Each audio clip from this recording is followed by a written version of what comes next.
How to make poll on Snapchat.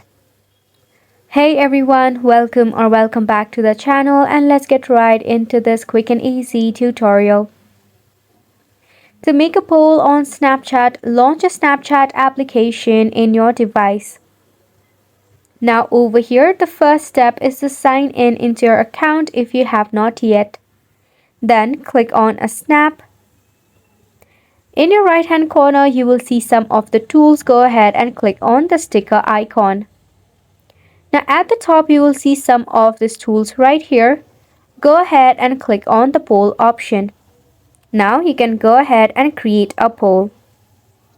To change the icon, you can click on the emoticon that is present right here, then select your preferred emoticon.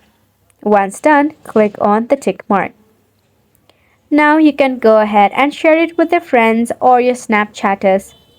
Wasn't it simple?